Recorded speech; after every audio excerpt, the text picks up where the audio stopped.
everybody. This is Manar Naeem here.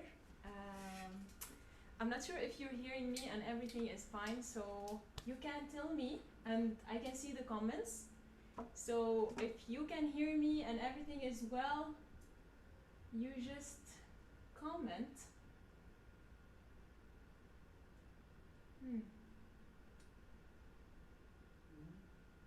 I hear you. Okay, nice. So good evening. If you're in Canada, if you're in Syria and it's almost after midnight, good morning. I am Manar Naeem. This is my instrument, the oud. I'll be introducing it today through different pieces, and before I start, I'll just tell you a little bit about the oud in case you haven't seen it or heard it before. So the oud is a Middle Eastern instrument. It has the same ancestor as the guitar, if you're familiar with the guitar instrument. It has 11 strings. 5 of those strings are a pair of strings. I can tune my oud through these keys over here. I hit the strings using the pick.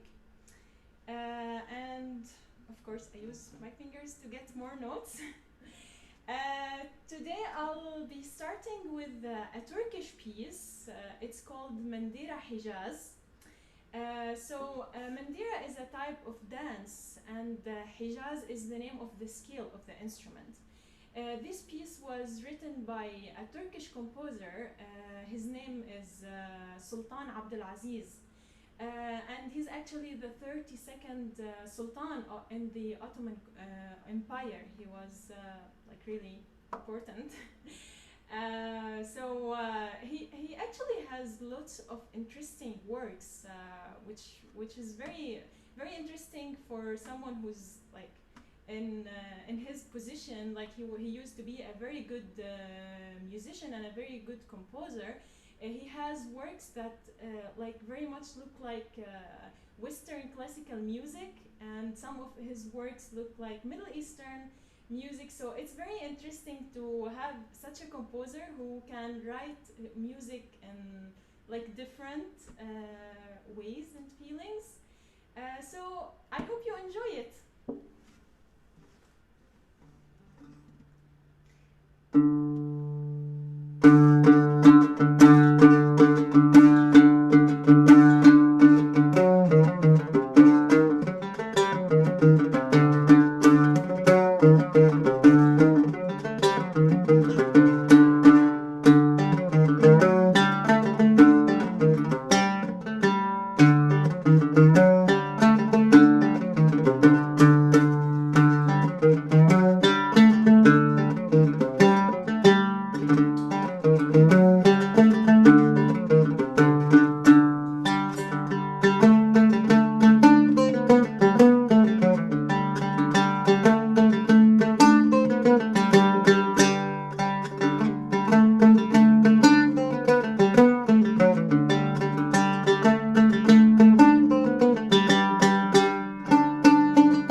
Okay guys, guys. I hope you enjoyed it. So this was on Hijaz scale. I like talking about scales, so I'll just play Hijaz scale for you, just so you have the feeling of it. So it goes like that.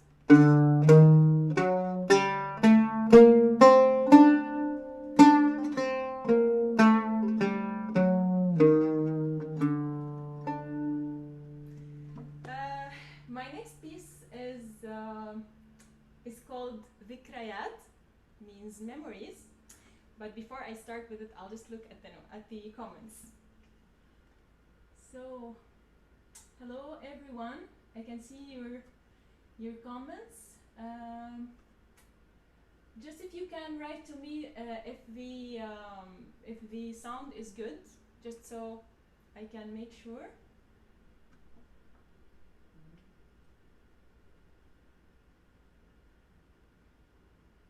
Yeah, so Mayar is asking me what is Hijaz scale. So it's a type of Arabic maqam or Arabic scale.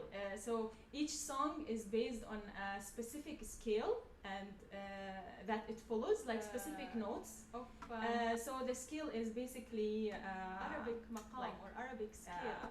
So each song notes is based on that they start with a specific note and end with the same note. That it follows, like specific notes. Thank you, Omar. Thank you so much. I'll start with the second piece then. It's called ذكريات, which means memories. It's written by the Egyptian composer Muhammad al-Qasabji.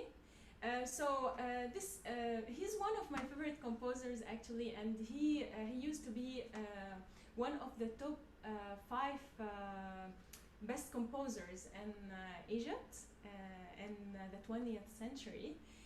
So basically this piece was originally written for a song for Kulthum named Raq al-Habib. But I'll be playing the music today. I hope you enjoy it.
Thank you. I played this piece on two different parts, if you noticed. In the middle, I did some improvisation, so the main piece is on Nahawand scale, and then at some point it goes to Bayat scale. I'm saying weird names, I know, but try to get just the feeling, because it's actually nice to feel the music scales. I'll just play, for example, the Nahawand scale, and then I'll play the Bayat scale, and just see the difference in the feeling. You don't have to think of notes or anything, okay? So.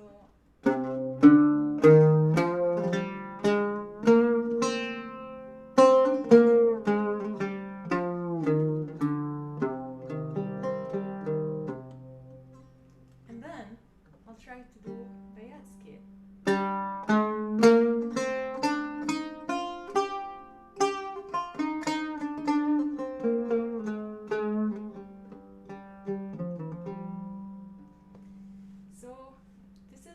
The last piece,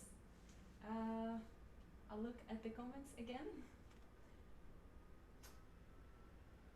Thank you, Fadia, and Hiba, and everybody. Thank you so much for your nice, lovely words. Now, I'll do a piece called Sawaribina. It's an Arabic song sung by a Lebanese composer called Fairuz. So Fairuz is a very famous singer in Arab countries, so, like, for example, every single morning you would hear Fairuz's voice, like she would be singing in every home, like literally. So it's like a ritual for everybody to put Fairuz in the morning. So it's connected with lots of memories, like her voice.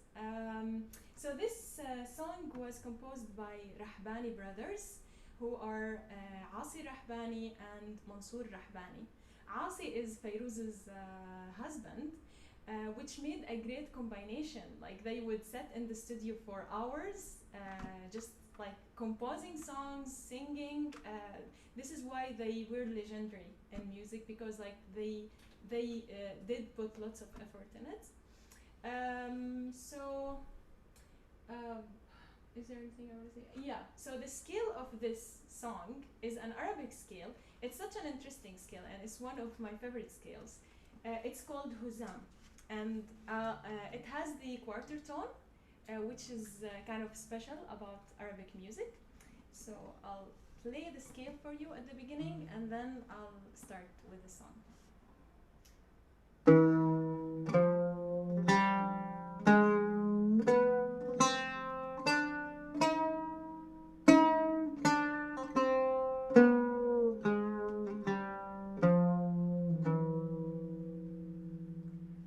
I'm actually gonna improvise a little bit on the scale because it's really beautiful and I love it.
This was Sawarbina for Rahbani Brothers on Huzam scale.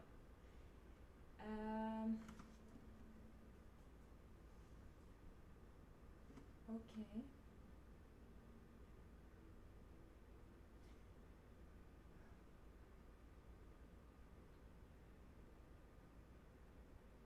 I'm just checking if everybody is hearing the sound well. So if there is any problem, just you can tell me in the comment and I can fix it, hopefully. Also, if you have any question, anything in mind, you can share it with me. I'd love to hear your comments. Now I'll do a medley for Fairuz. So medley is like we call medley for when we have different songs and then we mash them up together to look like one piece.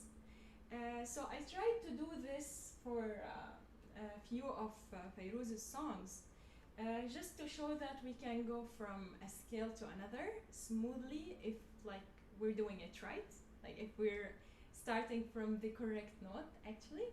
And of course, if the scales they match together. I want you to guess the songs, so I'm not gonna tell you the names of the songs until I finish.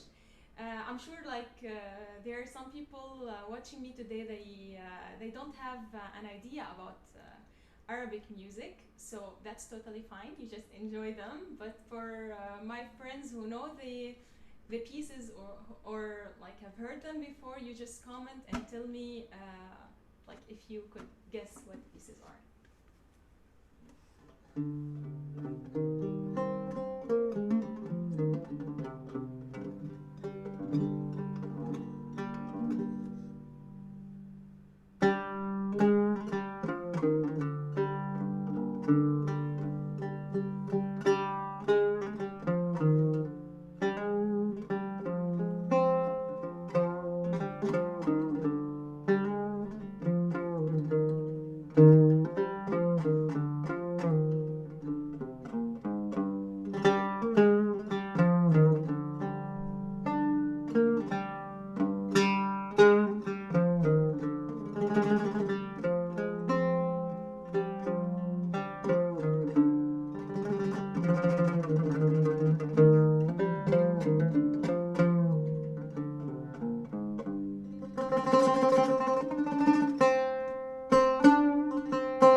sadly, I'm gonna look at the comments and see what you guys guessed.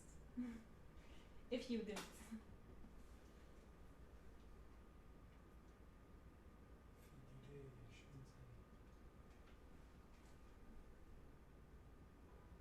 There is a delay about 30 seconds. Okay. So, like, who's faster in time? Me or you? I'm not sure.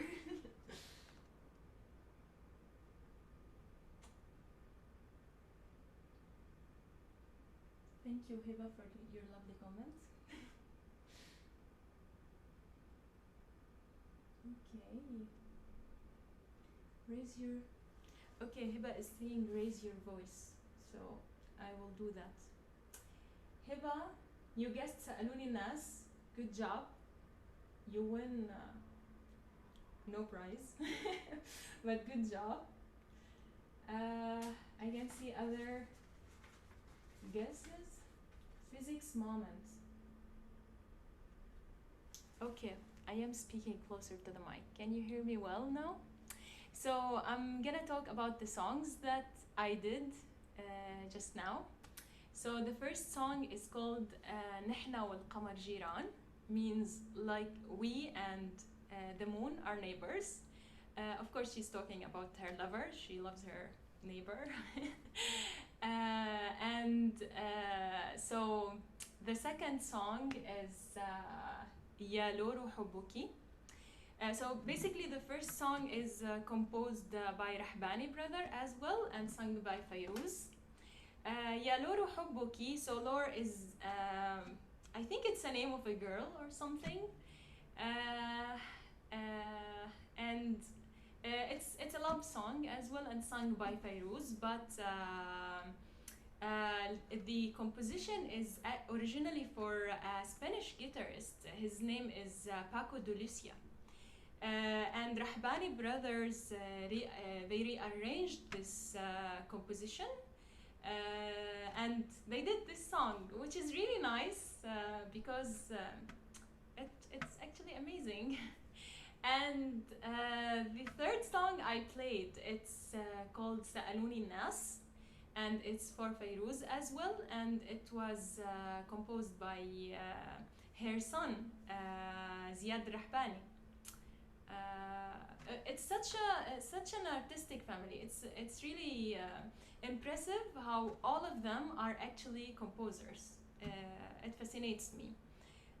So Fairuz, her husband, and his two brothers and their son. So it's amazing. I'm just gonna talk a little bit about the scales that I used. So if you can see, I used Nahawan Sol at the beginning. So it goes like this. So Nahawan Sol is, in Western music, it's like a G minor. So if you guys are familiar with Western music or Western scales.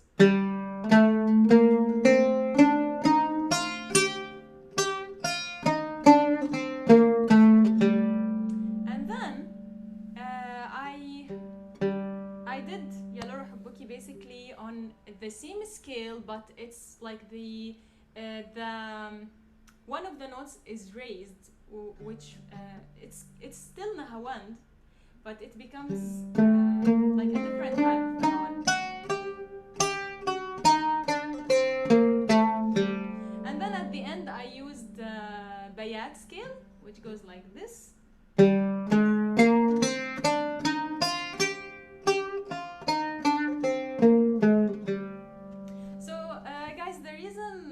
Why I was able to move smoothly from like Nahawan scale to Bayat scale is because like they share lots of notes, and the same, like the basic note, they start on the same note, so you won't feel the change because like I started on the G on in the 3 songs. So this is the secret. Now I'm gonna do a little bit of improvisation on a scale called Hijaz, and then I will play a piece called Perfume du Gitan, or Perfume of the Gypsies. It's a composition by a Tunisian composer. His name is Anwar Brahim, and it was a part of an album called Barzakh, and it was one of his first albums, I guess. I hope you enjoy it.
du Gitan, or عطر الغجر in Arabic. I hope you enjoyed it. I'll take a look one more time on the comments.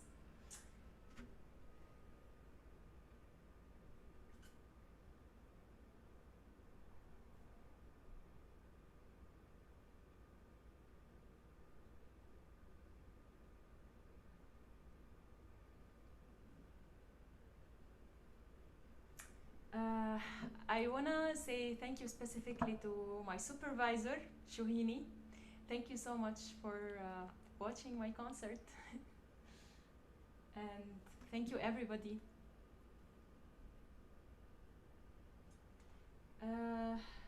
Okay, so, well, let me check what the next piece is. Also, I need to drink water, so you bear with me.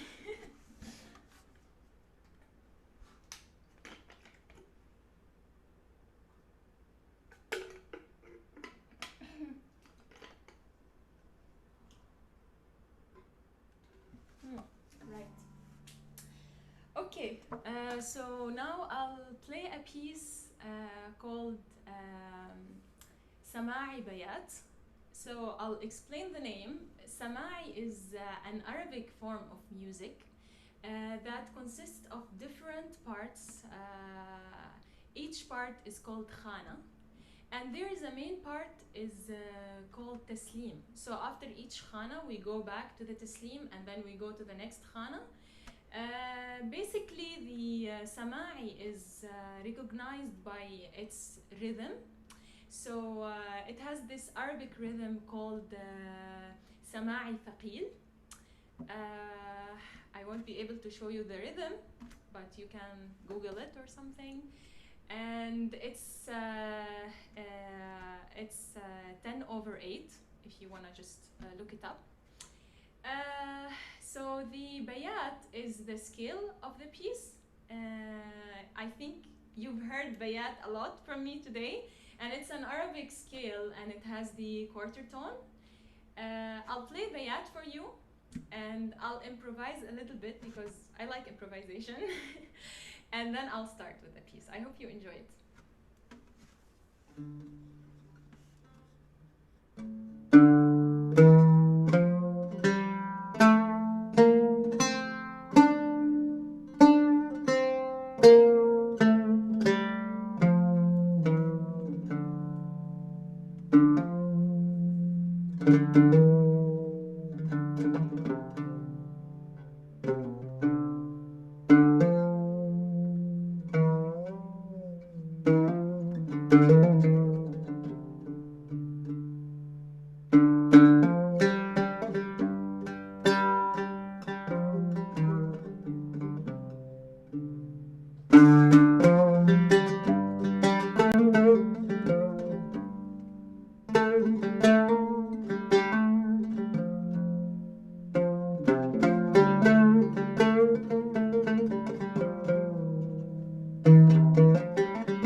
Okay, what am I gonna play? Yeah, this is one of my favorite pieces.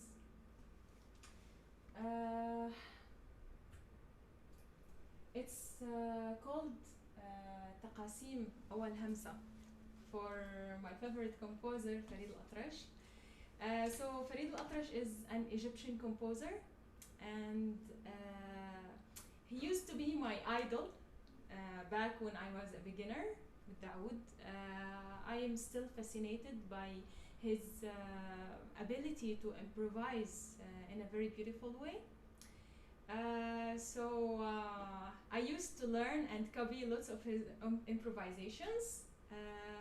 It's very hard to copy improvisations like really like exactly, because you know it's improvisations, but yeah, I mean I tried.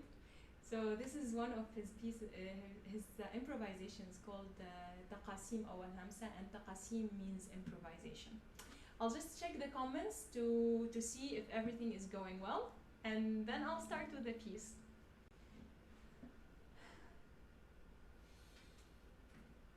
And also, yeah, Hiba is right. I forgot to say that Farid Al-Atrash, he's Syrian-Egyptian. I should have said that. And he's also from my own city, so I should say that. So sorry, Hiba and Mustafa, I forgot to say that.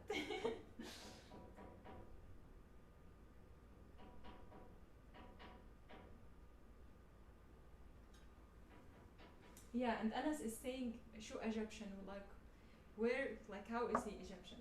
So sorry, Anas. Okay.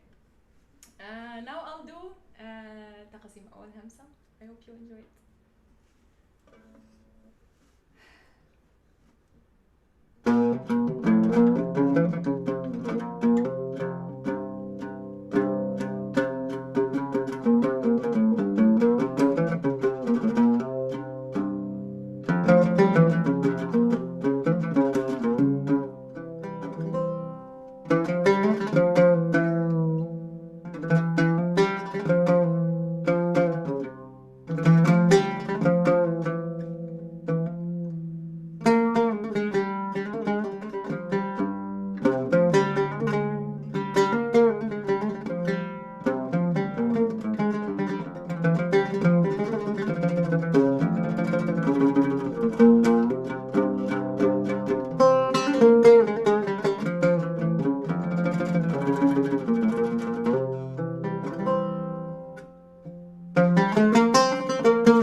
So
this was a few improvisations inspired by تقاسيم أول همسة or improvisation of أول همسة for Farid Al-Atrash, the Syrian Egyptian composer. So I'll end tonight's concert with a piece called ألف ليلة وليلة, means 1,000 night and a night. It was sung by Kulthum.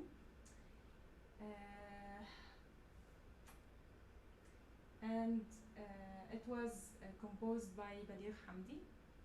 He's also an Egyptian composer.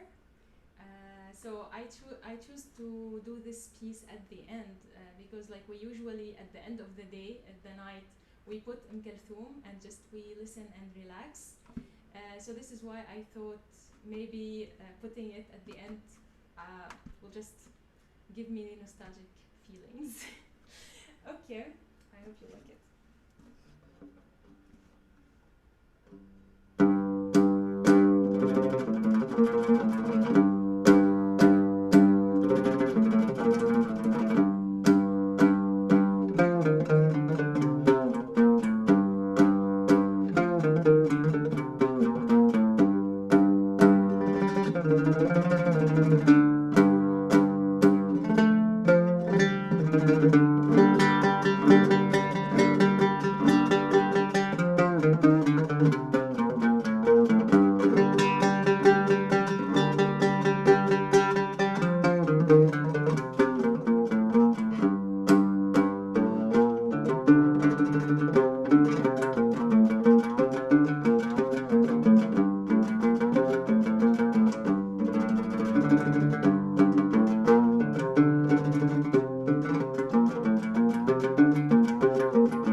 guys.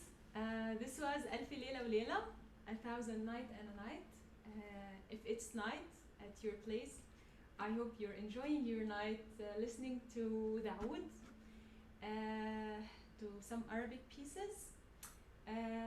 I'll look at the comments now, and I guess we'll have a session to discuss, to talk about the pieces. So if you guys have any questions, anything in mind regarding Arabic music or the oud, just feel free to comment, and I'd love to answer your question. So yeah.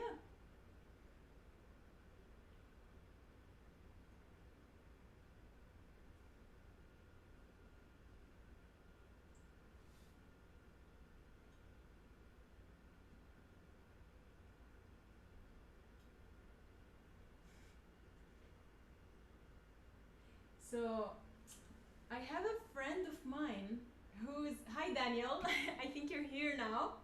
So I'm just seeing in the comments, my friend, so she likes BTS. It's a band. I'm not very much interested in pop music and everything, but she's asking me to play Butter, their newest song on the oud. Well, I'll try. Sure. I'll try just to play the first. Okay. Daniel, I can't hear you. I'll leave it back to you. I'll leave it back to you. Okay.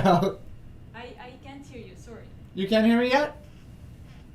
Can you hear me now? 1 second. I'll turn my volume up here. I hope it doesn't do any echo or something. Let's try. Okay, can you try to speak? You might have to use the headphones that Maher is using.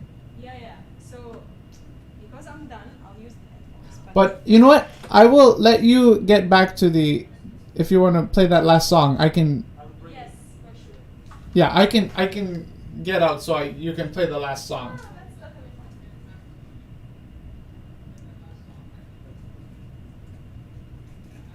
fine. Before we start the chat. Is that better? That's perfect. Okay. Place it here. Great. And if you for the chat, could you actually bring the mic up just a little bit so I can hear your voice like really clearly? Yes, for sure. That would be amazing. Okay. Yeah. Feels Yeah. like I'm on TV or something. Yeah, you are on TV. This is great. So, first of all, I want to say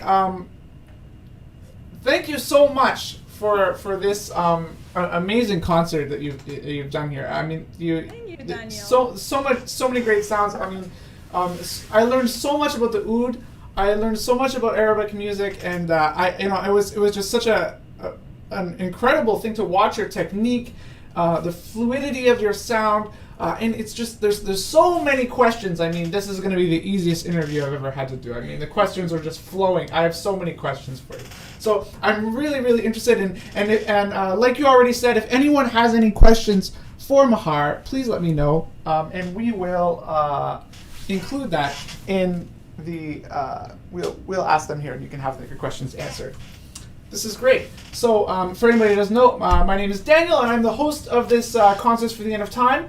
And I want to thank Maher one more time for being here, Manar for being here, and for this amazing concert. So we're just getting started. And for anyone who doesn't know, I've been posting on the comments, to donate to the artist. So if you would like to contribute to the artist, any donations you give to Manar will go directly to the artist. None of it goes to Concerts for the End of Time. It's every single concert we give. We feature artists from all disciplines of music. All of the proceeds go towards paying the artists so that they can have a living wage and get a small portion of what they deserve for doing these great things. I always before I go into the questions, I just want to say, when we watch hockey or we watch basketball or we watch any kind of sport, many of these athletes get paid millions of dollars to do what they do, but for some reason music is different. So, Manar deserves, $1 million for this performance. So, we can always, we can always give a small amount of that. So, anyway, so I'll go onwards, and thank you for being here, and thank you for being part of the chat. And can you tell us a little bit about how you discovered the oud and how you started playing? Mm-hmm. Okay, of course. So when I was grade 6 or something, my brother used to play the oud, and he used to let me sit in front of him and hear him playing, and I hated it. I think he's watching me today, I'm not sure. Interesting. You're watching me, I'm sorry. Wow. Yeah, so I didn't like the feeling or anything, and I felt like torturing because he wasn't good at playing, not because I hated the oud. It was wow, that's such a burn. Oh my gosh. I mean, it was long ago, so I think he's fine with hearing that now, but he was a beginner, so yeah, and I was the youngest one in the family, and anybody, I'm I can watch them playing music, hearing them talking for hours. It's just the youngest one who can have activities with their siblings. So basically, I would listen, hearing to his music and everything, and then at school they wanted to do a band for students, and there was something like a competition or something, and then I just lied that day and I said that I play oud. Wow. Wow, this is a great story. Wow, okay. Yeah. I mean, it is a shameful story. There is no way not to tell it. Yes. So then I would go back home and I would beg my brother just to teach me a song, because I don't want them to discover that I lied. Right. So he taught me a song, and then it was a hard song. It was Anta Umri. Wow. It's an Arabic music, and it has some of the techniques, but I don't know, maybe the motivation of I don't want them to discover my truth. I just learned the song, and it all worked out. Yeah. And how long did you have to learn it? Was it like a? It was actually it wasn't a long time. It was a week or two. Wow. It was very fast. I don't know. Maybe the fact that he was letting me listening to the instrument. I would hold it by chance or something. Maybe it helped, but yeah. You had been listening to him practice for years. I'm sure that had something to do with it. Yes. Wow. And the oud, since I was born, the oud was in our house. It was always there, waiting for someone to learn it. And my father got it when he was younger. He never played at it, but it was there. Wow. And then my brother started learning it. He taught me, and then I started teaching my other brothers, and then it went from there. And there is a very nice story, and I like to tell it every time. Is that the oud that we had? It was very old, and it didn't sound nice. So when we became me and my brother, when we became better at oud, my family wasn't rich or anything, so financially it wasn't very good, but my mother, she sold her golden ring to get us a new oud. Wow. Yes, so she's my hero till now. Wow. Yes. Thank you so much to Manar's mother. Wow, for doing this. This is so. I mean, this is this never would have happened. Possibly. That's wow. Right. Yeah. Wow, there's so much in that story that is just ripe with meaning. It seems like the music sort of found you. Yes, yes, pretty much. And I think like small things do big changes. I very much believe in that. Mm-hmm. Yeah. Wow, this is really incredible. And so, so you are originate from Syria, and this is where you started learning the oud, right? That's correct. Wow. So, can you tell us a little bit about what it was like to move from such a different culture to Canada, and to start living in Waterloo, where you're living now? That must have been a huge change. Can you tell us a little bit about that? For sure. Well, it had its pros and cons. Like, Of course. Yeah. So I always wanted to go abroad and pursue my studies. I'm a very ambitious person. I like to always discover what's outside of my vision. Uh-huh. So I always wanted to just discover new countries, new things, and new experiences.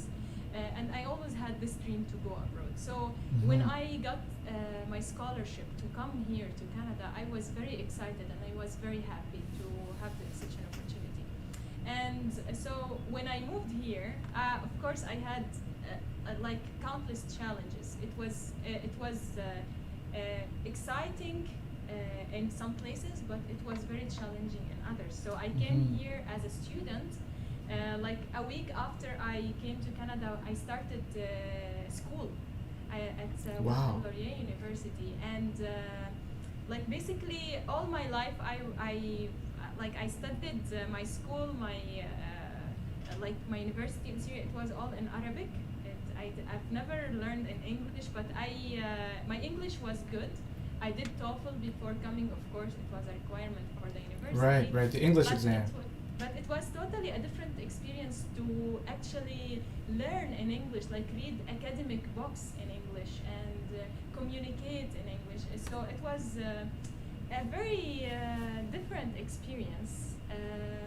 Like the first period of time, I would like sit in the lecture, hearing the professor, but like not understanding a word. Not because Right. my English wasn't good, but because it's academic English. Right. It's not just regular people speaking like on Exactly. the radio. We Yeah. haven't learned it in school. We haven't learned like English terms in school. We have learned Uh-huh. Arabic. So yeah, my brain was very confused at the beginning, and also like it was very hard to communicate with people as well, because like you feel like a stranger. Your English is not very good, even though people are amazing, like are very kind, and they would help you to feel like it's your home. But it was very weird at the beginning. So yeah, I very much struggled, and of course I missed my home. Of course. And did your family come with you, or did you go by yourself? No, I came by myself. Wow, that's a huge change. Yes. Wow, that's a really, wow, it's incredible. Yeah, but you know, now looking at it, I'm glad I went through this experience, because I felt that I grew with the experience. It taught me like lots of things. It also like built my personality. So it's good to go out of your comfort zone, to feel bad sometimes, and then things will be better again. Right. So this is really interesting. This brings us to the next topic, because we know you play the oud so well, and you traveled from Syria to move here, but you didn't come here to learn oud. You came here to learn physics. That's right. So what brought you to the world of physics? Yeah. So well, physics was in my world since I was a child. I always loved physics with all my heart, and I used to be very curious about nature, about things around me. I would like watch the sky for hours, just like looking at the stars and being fascinated by them. So Wow. so yes, physics is a big part of me, and I love it with all my heart. So when I was in Syria, of course, like my other brother, Paris, he was a big inspiration for me to love physics. He used like to talk to me about black holes, about wormholes, and then like I was just a child, and then my mind would be blown by what he's saying. So I grew up, and the love of physics grew up with me.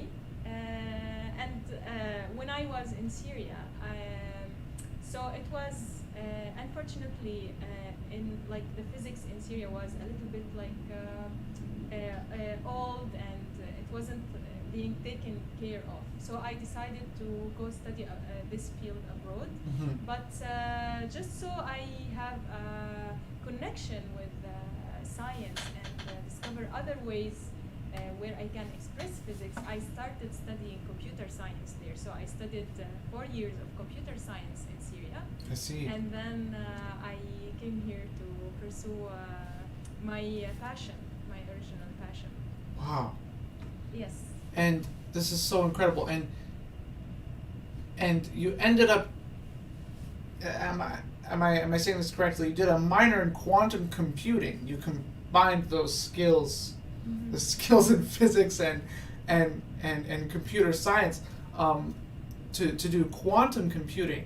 And your bio says that you actually used quantum computing to help analyze music. Now this is incredibly. I've always found like theoretical physics to be a kind of interesting pet subject as a total layperson, outside of the actual math or anything like that. But I'm very interested. Can you try to? I know it's a big subject, but could you try to explain the concept of quantum computing and how you use it to analyze music? Yes, for sure. So just to make it clear, I did so my major is physics, and I have 2 minors in computer science and math. Oh, I see. Yes. I did my research in my last year. I did it in quantum computing, and it was such a great experience. I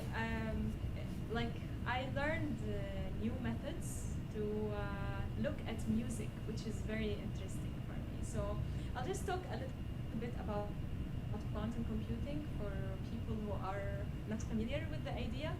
So basically, classical computing, like the information is represented by 0 or 1. Like if you wanna consider it as a lamp, either the lamp is off or it's on. So this is how classical computing works. But for quantum computing, it's different because it follows quantum physics concepts, which are superposition and entanglement. So superposition means subatomic particle can be in 2 different places at the same time. And they can be spread across anywhere in the universe, right? That's right. So I'm not gonna go in details with the idea. I'll just say that in quantum computing, the information can be 0 and 1 at the same time. It can be 2 different things at the same time with different possibilities. So it's actually a possibility. And this is very like Schrodinger's cat.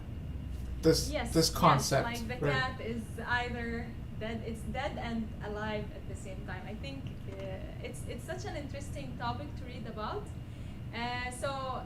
This is the power of quantum computing, basically, because it helps us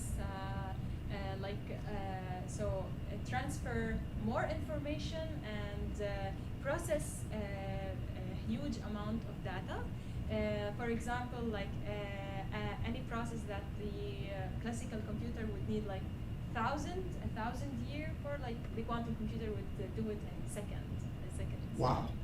So this is how powerful quantum computing is. Going to my research, so the main goal of my research was to use quantum computing to analyze music of different cultures, to see like similarities, differences between music of those cultures, and which means understanding those cultures, because you know, like music expresses cultures and humanitarian experiences.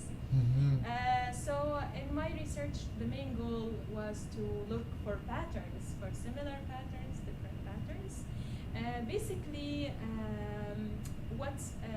what I did is I like in the first steps I tried to express the music sheets to the computer, and I did that through using numbers. For example, like C note, it's 0, C sharp, it's 1, etc. And then after, So you would have to convert every frequency of music into a binary language? Well, yeah, but let's now think of decimal numbers like 0, 1, 2, 3, okay, and then like binary things will come in different stages, but like just the concept. So each note is a number basically, and then you would create matrices of like all the information of in the music sheet, and then you would apply quantum algorithms on these matrices to let the quantum computer process this information. Wow. Yeah, so in my research I used Grover's algorithm. And what was it called? Grover's algorithm. Grover's algorithm. Wow, this is... Yeah, I mean, it's hard to explain every single detail. Yeah, yes, of course. So I guess, for those of us who, I was never very good at math or anything like that. But, for those of us who are just regular people, could you tell us a little bit about the conclusions of those experiments, about that research, and what were some of the patterns that you found? For sure. So, like in my research, so it's a huge thing to do, basically. Like, so the finding patterns in music sheets of different cultures, it's a huge thing to do in quantum computer, because like we still also don't have the quantum computer who can process all these numbers. Like we're still in our early stages in quantum computing. So the processing of like the number of qubits in quantum computing. That's like the equivalent of zeros and ones, but in quantum computing, right? Right. Yes. Okay. It's still small, but for me, my research was in its initial steps, so I was able to search for a note in a music sheet. So this was the first step that I decided to achieve, which searching for a note using quantum computer. So the fact that you are successful in searching for a specific note means you can search for a group of notes, and that means you can search for patterns. So my research was successful in searching for a specific note using a quantum computer. Wow, and as far as I know, this is the first time this has been done, or? That's right, yes. Wow, that's really incredible. Thank you. Oh my God, that's the future of, wow, you might create a field called quantum musicology. Wow, this is really incredible. It's really interesting because math has always been a big part of contemporary music analysis. There's a very famous composer named Pierre Boulez who died in the last few years. And Pierre Boulez has this piece, and it's very hard to listen to. It's called Le Marteau Sans Maître. It's like the hammer without a master. And it's this very, very 30-minute long piece. It's very long. It's for all these different instruments, and it's just beep, boop, beep, boop, beep, beep, And it seems completely random when you're listening to it. And so, music theorists have tried to analyze this piece for years and years and years. And no one was able to understand what was happening until a mathematician came along and wrote a paper on the calculus formula the piece was based on, and so on. And Pierre Boulez was like, yes, that is correct. Oh, this is so interesting. And so sometimes the best answers we have about music aren't actually coming from the field of music itself. Mm-hmm.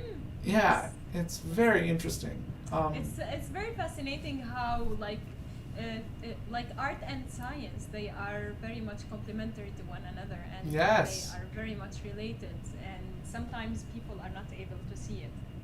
Yeah, and that's an ancient tradition. I mean, since Pythagoras' time, I mean, to become a mathematician, you had to be able to understand the monochord, this string. You had to divide it and make music out of it. And it's very interesting to, see how we seem to be returning to that again. Mm-hmm. Yes, that's right. Yeah. And like you reminded me now with one of the professors in Toronto. He's a professor in astrophysics, and it happened, I think, a few years ago. Like he composed a piece based on data of the movement of planets wow. Around the sun, which is very interesting as well, how he connected. He's a musician as well, so yeah, I love that at the time. Very interesting. So, there's obviously like a very long line of physicists who became performers and vice versa. Did you meet a lot of musicians in your program in the field of physics? Or do you find that this is something that musicians are naturally attracted to, or? Mm-hmm. Well, in my program, I haven't seen musicians in my program. There was actually a friend of mine, now you reminded me, right? A friend of mine, she was doing her double degree in physics and in music. Wow. She plays violin. Wow. So she was one of physics students and music students, which is very impressive. And she has graduated, and now she's doing her master's degree in quantum computing as well. Wow. Yes. This is a real burgeoning field. Mm-hmm. Do you see yourself having to make a difficult decision about whether you want to do music as a career or become a physicist as a career, or do you find you'll find a way to combine the two in your life, mm-hmm. like you're already doing that? Mm-hmm. I don't think I would choose between them. Mm-hmm. Like this would be very hard for me. Like I would never choose one of them on the other. Mm-hmm. Mm-hmm. I think I am who I am because I do physics and music together, and doing one of them without the other would make me someone else, which I don't like. Yeah. So I think I would try to manage to do both of them equally. And it's it's not it doesn't it seems hard, but basically music helps you concentrate more, inspires you. Mm-hmm. Physics also helps you to enjoy the music. So for example, like this used to happen when I was at school. Now I graduated, but when I was at school, I would feel very frustrated from my assignments in physics and everything, and then I would grab the oud and play a piece or a few pieces, and then I would feel relieved and go back to study. Vice versa, like when I feel frustrated from music or anything, I would go study some physics or read something that is mind-blowing, and then I would feel, okay, I'm inspired to play a piece now. Wow. So yeah, they very much go together, yeah. Wow, it takes a lot of intelligence to find music is frustrating. I'm going to relax by reading some physics. This is not too many people in the world have those two things so developed that you can get spiritual experiences from them, it seems. Yeah, I feel very lucky to be able to experience both things together. Wow, this is incredible. Thank you. There's so much here I was talking about. So, one thing I noticed in so much of the music that you were playing is that, as a classical guitarist, you even played a piece today that was written for Paco de Lucia, and it's very interesting. Is there like an inherent connection between Spanish music and the oud? Of course. I am sure that Spanish music and Arabic music, they have lots of intersections because historically, like Spain was called Al-Andalus, and it was an Islamic country. Right. And, right. Yeah, it has even in architecture, you would find lots of similarities. Exactly, like the Alhambra Palace and yes. Between buildings in Spain and buildings in Arab countries. So for sure, Spanish music is very much related to Arabic music, but in its way. Yeah. Wow. So do you find that when you're listening to, do you find that when you listen to Spanish music, you can hear the oud in it, or do you find that when you listen to the oud, you can hear Spanish music? Because for me, that I feel that they almost feel like they're part of the same tradition in many ways. And even in some of the techniques that you're using, although you're using a plectrum, and what is that? What is that called? What you're using to actually strike? Like this one? Yes. It's called pick. It's a pick. It's just a pick. Oh, is there like another Okay. word for it? It's just a pick. Well, in Arabic we call it risha, which Risha. means Okay. feather. Okay. It means feather. I don't know if historically they used to use feather, an actual feather, to hit the strings, but I don't think so. Yeah, so it's an actual pick, but it's longer than the pick of the guitar, and it has a different shape basically. Yeah, and it's really interesting. It looks kind of like a nail file, like from far away. Yeah. It's very. Yes, it is. Wow. Just a pick. And why is it so long? It's really interesting. Like a regular, like a guitar pick is so small, but is there an advantage to it being long? Like. Well, yeah, I think. Well, from my experience, I think it helps me. Like those three fingers. I don't know. Can you see it properly, or do you want me to get closer? Yeah. Please, please bring it closer so we can see it. Okay. Yes. Well, my face will be bigger, so get ready.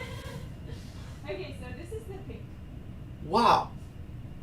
And what is that fabric? Is it just plastic, or is it something else? Yeah, it is a type of plastic. Really interesting. Okay. Wow. And some of the picks are made of different materials, but plastic is the main one. Wow. I don't know how to say it in English. I don't know. Well, there is another material, like the thing on the elephant. I don't know what do you call it. Yeah. You're just a little bit quieter when you're further away from the mic, but it's all good. Your mic is very concentrated. It just picks up the. But this is amazing. This is really cool. Yeah. Oops, sorry. Okay.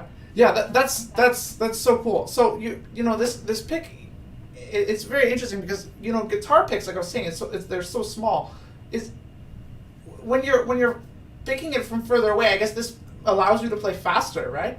Yeah, so I was saying that I think the length of the pick helps those three fingers assist in controlling the pick, and it's the way or the technique of using the wood pick is different from the technique of using the guitar pick. So I'm not a specialist in guitar or something. Oh, but you're definitely a specialist in oud, so please explain. So, from my observation, I see that the guitarists, they use the pick like this way. Yes, that's right. Yeah. But for oudist, we use the pick this way. Oh. So basically those three fingers would help you control the pick in a better better way. It's almost like a violin bow in some ways. Well, yeah, you can say that. Like why you felt it looked like violin, because like we use the rest for the movement. Like we don't use the whole hand. It's just the rest that is moving. And the more frequency you put, the different the sound it gets. Yeah. Wow. And it's so incredible the kind of sounds you can get. And are your strings they're made of nylon? Is that correct? Or are they made of steel? So there are two types of material in the strings. So if you see, there was like white strings, the right. ones at the end, and there was like the brown strings, like 3 brown strings at the top. So the brown strings are made of copper. Copper. Oh, Yes. okay. And the strings, like the four strings at the end, they are made of nylon. Okay, so it's very much like a classical guitar, and there's a real similarity to the lute. If you're familiar, there's Yes, the lute. yeah, it's like a fretless lute in some ways, but so much more resonant when you have the feather, the pick, the feather. Good job, you picked it. Yes. So this is very, very cool. Wow. So right now, you're currently at the Canadian Arabic Conservatory of Music. Yes, I am. So I am an oudist with the Canadian Arabic Orchestra, Okay. and I am an oud teacher at the Canadian Arabic Conservatory of Music. Okay. And could you tell me a little bit about how that project came to be? And it's based in Waterloo. Am I correct? Or yeah. So no, it's based in Mississauga. Oh, in Mississauga. Okay, that's amazing. So, how did this project come together? I mean, how long have they been around? And could you tell us a little bit about that organization? Yes, for sure. I'd love to. Well, like talking about the orchestra is the most thing I really like to talk about, because of the big amount of feelings I have towards the orchestra and working with the Canadian Arabic Orchestra. So the Canadian Arabic Orchestra originally was created by Wafa Zaghal and Lamis Aoudi. Lamis is Wafa's wife. They are a family. And Lamis is a pianist, and Wafa plays the qanun, which looks like a harp but like horizontally.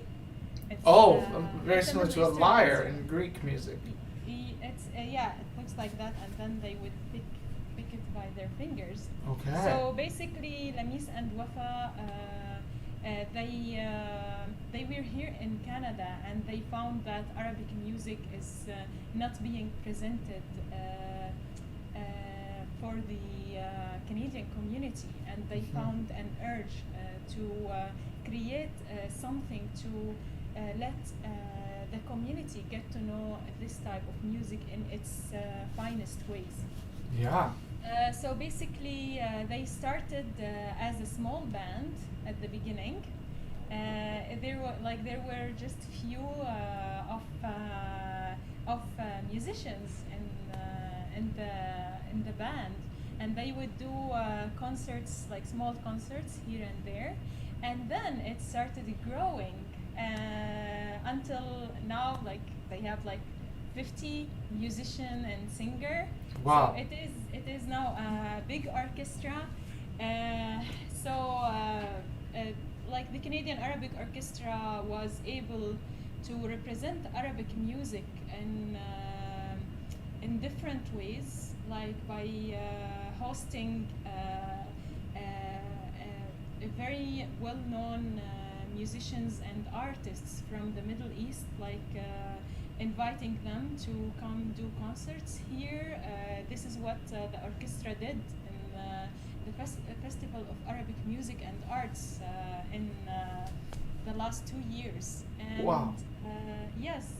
And by presenting Middle Eastern pieces that are close to be forgotten. So it's very important to keep the heritage of Arabic music. Yes. And the orchestra was able to do so. So in 2019, I joined the orchestra, and I think it was a life-changing experience for me. It's one of the things that I'm very grateful for. I am very thankful for Wafa Zagal and Lami Saudi because they are amazing people. They deal with the members of the orchestra as family. We are like family in the orchestra more than it's an organization or a business. So it's not actually a business at all, but more than it's an organization. This is how it happened. I started working at the Canadian Arabic Conservatory of Music and started teaching different ages and learning from the experience. I did my first concert with the Canadian Arabic Orchestra in 2019, and hopefully more to come. Yeah. I'm so excited. Yeah, it's so exciting. 2019 was a cliffhanger, it sounds like, to just join, and then the pandemic hits. You know, Yeah. it's really disappointing, but you know, I know that now the world is opening up again, and there's going to be so many more opportunities.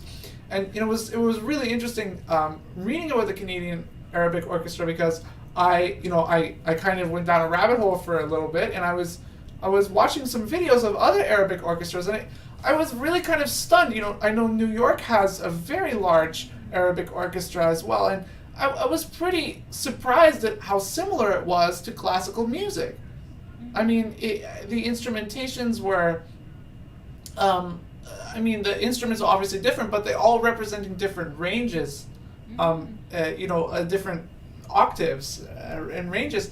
And I found it very, very surprising how much it resembled a classical orchestra, just playing Arabic music. And it was just very, very interesting. So I want to ask a few questions, because I'm really interested. How is the orchestra organized? Like, do you read music, or is the music a different notation system than the Western notation, or is it entirely different? Or could you tell us a little bit about that? Yeah, so every member at the orchestra is a professional player in their instrument. All of them, they read music sheets. Arabic music sheets, they are the same as Western music sheets. Oh, I see, okay. But of course there are additions, like different scales. You could see from the pieces I played, there would be different scales and different type of music.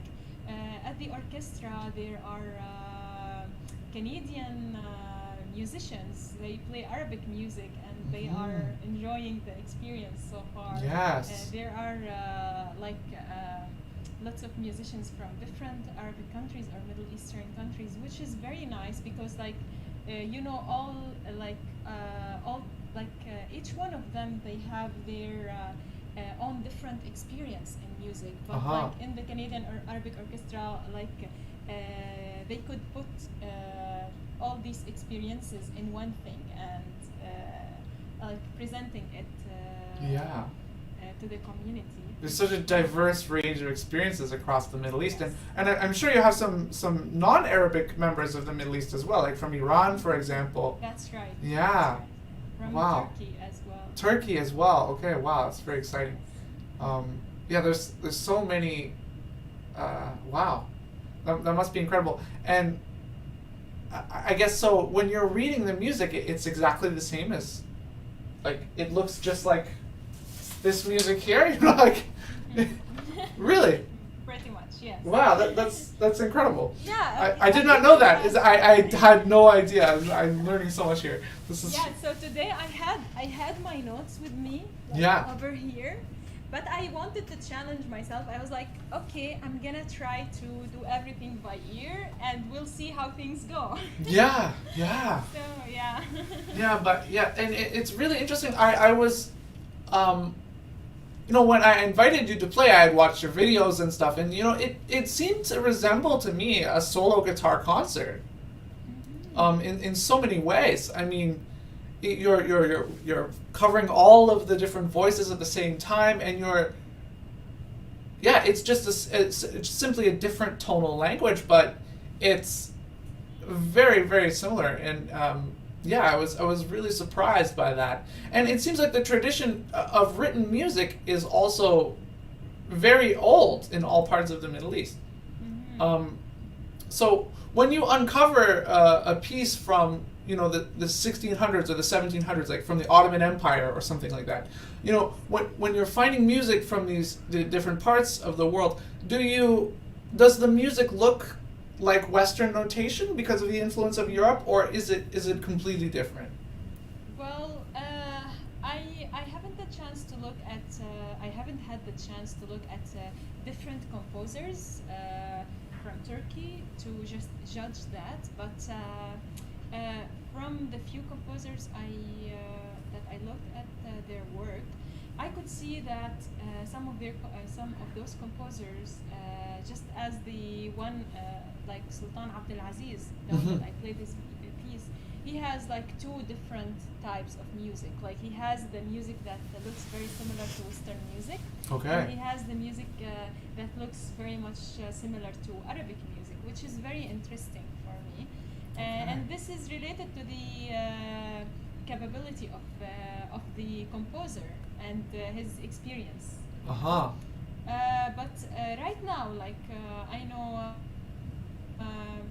Turkish composers, they have their own style of music that doesn't look like either. Okay. Just like Buxel Baktagir, he's an innovative qanun player, and he has his own style of music. He's amazing. Wow. Okay. There's so much in that, and I really enjoyed listening to all this music. So, when you're learning the music, do you just get the sheet music, or do you actually just learn it by ear and then? This is a very good question. Thanks for asking it. So it depends. So depends on my mood basically, and on the piece. On your mood. Yeah. I feel like learning this whole thing by ear today. I feel like reading the music. Exactly like that. Okay. I mean, like doing a piece by ear, it's a totally different experience. So you would have different feelings. You would feel the music before playing it. Yes. But like reading the notes, and you would play the music and then feel it. Like it will take you some time to feel it. So this is the main difference. So if you are in it's a very, very, very good way to put it. I think it's a really nice observation. It's a very wise observation. Yeah, so like if I was like in a good mood, I have plenty of time, I want to enjoy the piece, I would just like use my ear to do the piece. And it's such an enjoyable thing to do. But if you are in a rush, you just wanna know how to play the piece. You just use the music sheet. It's an easier way. It's the easy way. Right. Yeah. Wow. This is really interesting. So I think that's such a great observation because I've played classical guitar my whole life, and it was only very recently in my life that I've since I played a lot more electric guitar and with my students and stuff, that I started to actually learn a lot of things, especially with arrangements, by ear. And so much of what you said rang true for me. I really find that there is something special about learning a piece by ear because you can hear the timbres and the style so much more. You don't have to think about, how do I play in the style of this composer? How do I play in the... You just listen to it as much as possible and you just pick it up. It doesn't have to... you just kind of absorb it. But when you look at the page, it's true. It's this dead thing. It's a skeleton of what the real music is. Exactly. Yeah. And also like just as you said, it's like when you do a piece by ear, you would learn the style of the player, like the original player. Like you would learn how he's playing this musical sentence. How is he doing here? You would notice more details. But when you read the music sheet, you would play it your own way. And this is it is a good thing, but it's risky a little bit and tricky, because if you keep playing your whole life like just your own way, it would never you would never learn new things and new styles. Yeah. So yeah, it's nice to use your ear.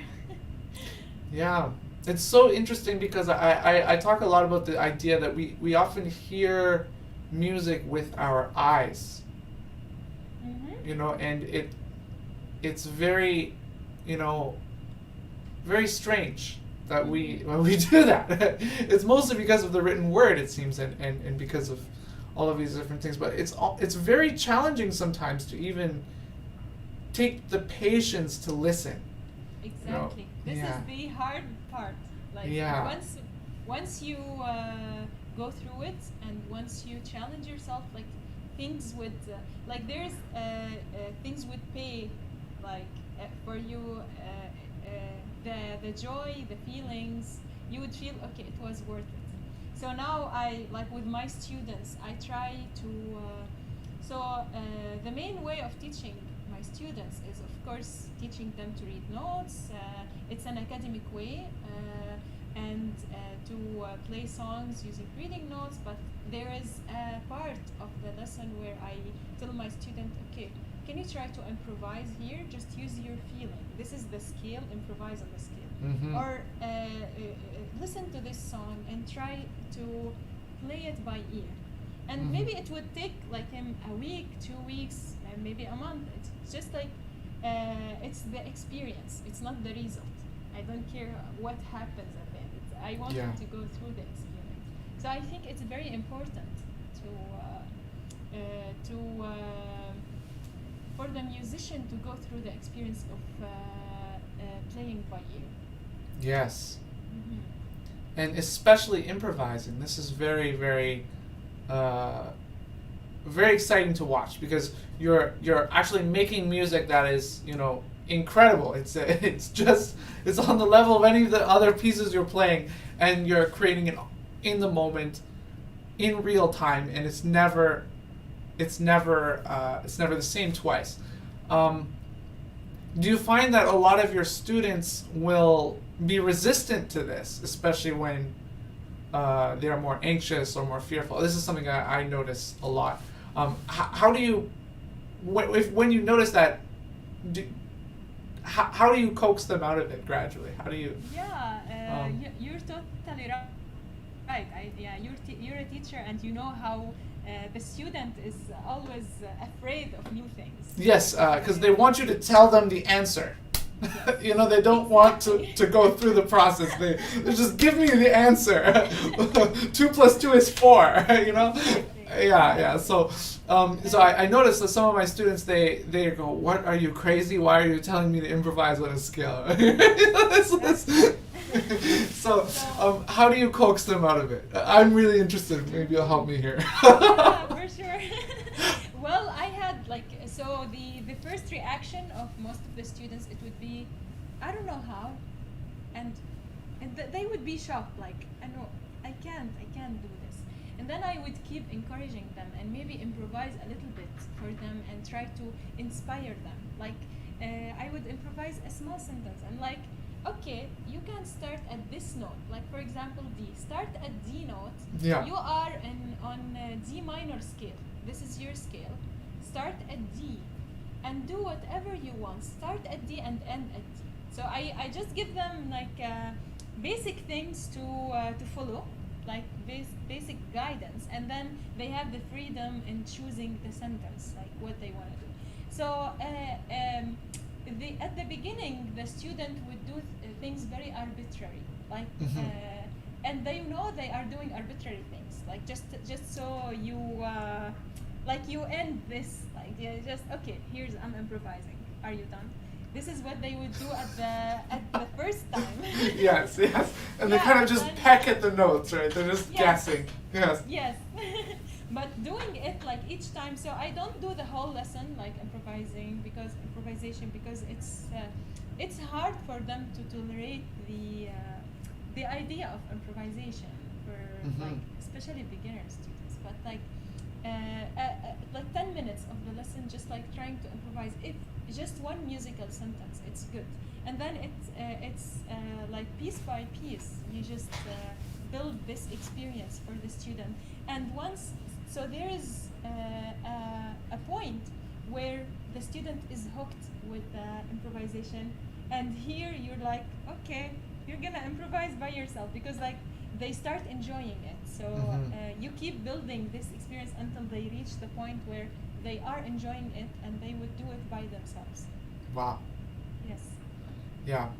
Getting to that point is challenging, but you know, I've noticed that the students who have stayed with it and who really dedicated themselves, you know, to it, it's almost like it seems to accelerate their technical development. That's right. Yeah, it's really amazing. You know, when we learn other people's music, it's not the same as when it happens from us. Like, you know, it's there's something really deeply. I think the word is ethical.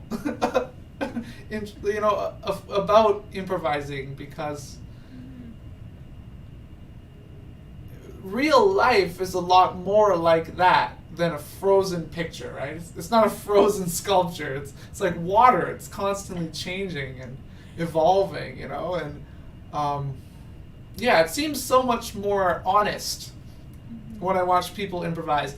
And often I felt that I loved all of the pieces you were playing, but I was pretty struck by your compositions. Was not the word I meant to use, but it ended up coming out when you were improvising, because, you know, that was you, right? There was no translation, right? Exactly. It was really cool. This is how I express it to my students. It's like, it's you. This is you who's talking. It's like, imagine you are talking to me by oud. You are expressing your frustration from by oud. So this is your field.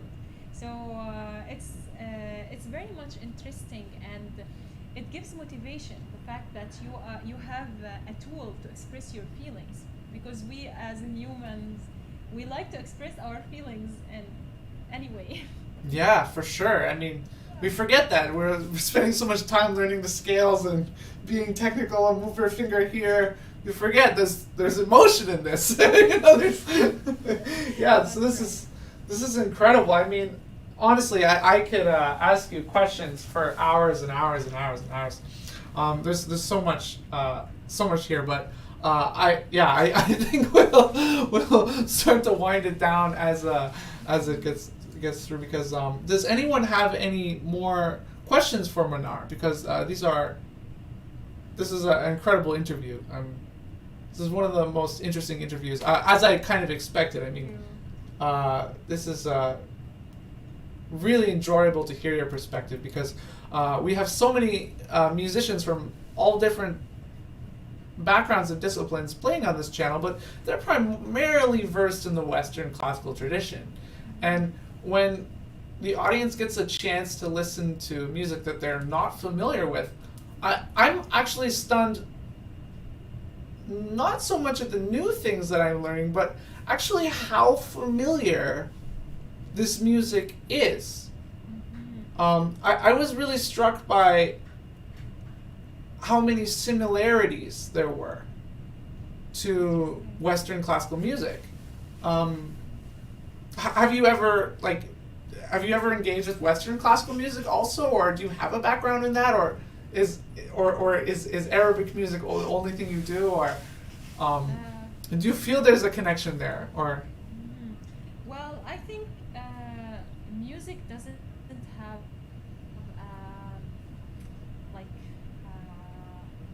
nationality. Yeah, it doesn't. Doesn't. Yeah. So it's Yeah. a sort of a global language. Yeah. So you can understand the feeling of the music, even though it's different from the music you are used to. Mhm. But of course, Arabic music and Western music, they have even like similar scales, like in some similar scales, like like a major scale. We call it ajam. Ajam.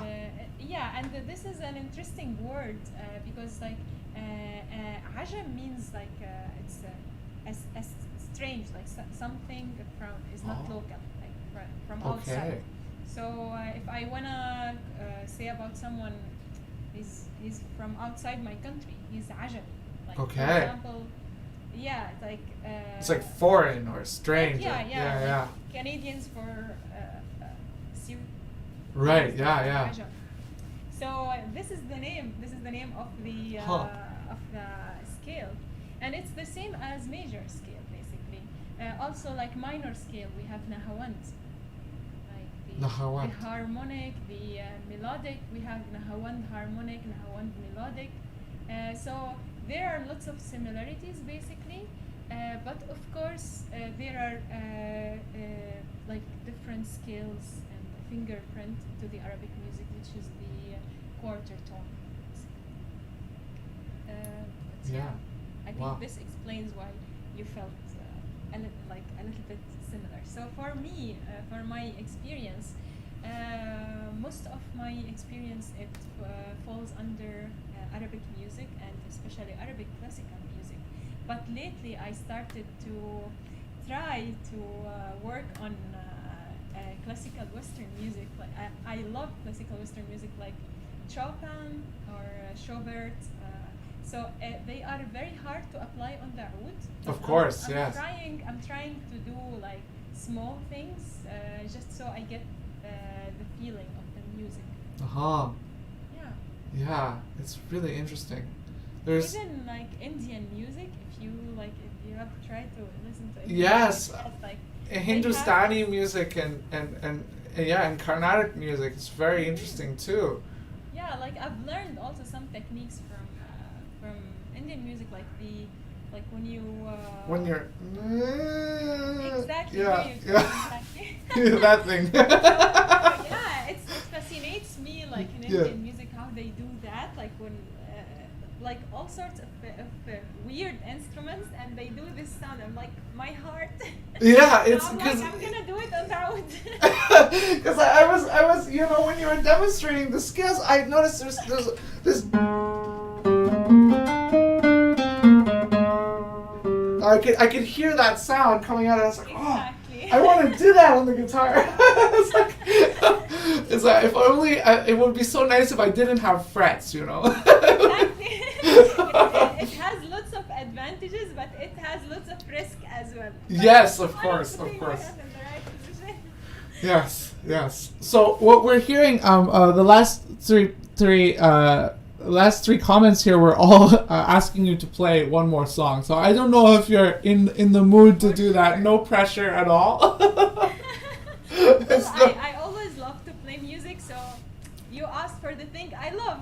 Okay, well this is great. Okay. So I'll take the headphones off, so I won't be able to hear you anymore. All right, and I'll take off my video so you can shine. Okay. All right. Thank you, Daniel. Thanks. One second, I'll get that.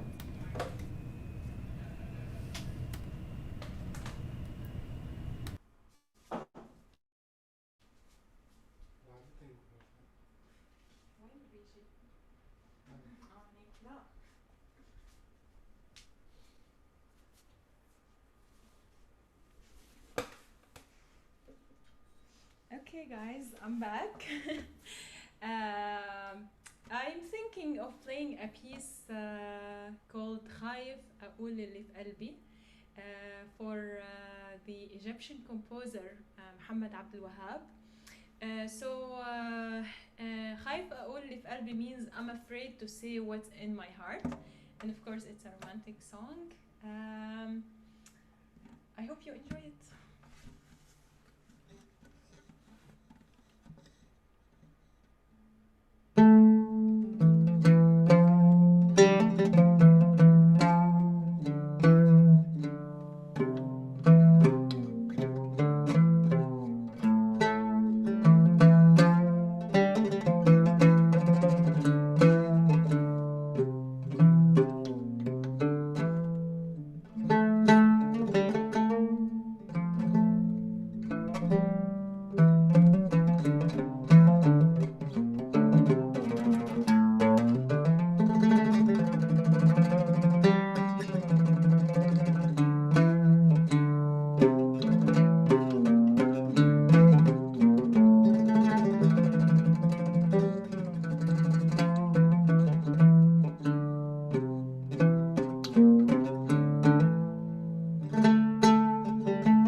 I'll put the headphones on so that I can hear you, Daniel.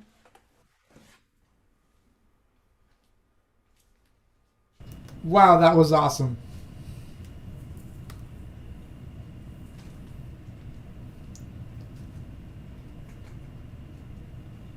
Okay, hi again. That was an amazing concert, and thank you so much for being here again. And just this was such a enjoyable night, so enjoyable to watch this amazing performance. You've lived a very, very unique and a unique life with a real nuance of perspectives on so many different topics, and it was just really great to get to find you through the top 30 Canadians under 30, and to invite you here, and it's just I've learned so much. So thank you so much for that. And for anyone who hasn't already contributed to this amazing artist, how does she not deserve $1 million? So all of the donations that go to Concerts for the End of Time go directly to the artist that is performing. And so any donations that you make go directly to Manar, and it's just a really great thing to do. So if you haven't already done so, you can find that through the link at PayPal. And thank you so much, Manar. If anybody has any last questions, or if there's any last things you want to say. Thank you so much, Daniel. I'd like to thank you a lot, and I'd like to thank everybody who's watching us today. It was very enjoyable participating at this concert, and it was really nice chatting with you, and I learned from you today. So thank you for this lovely conversation, and I really enjoyed tonight. Thank you so much. Well, have a great night, and have a great trip home, and thank you again for the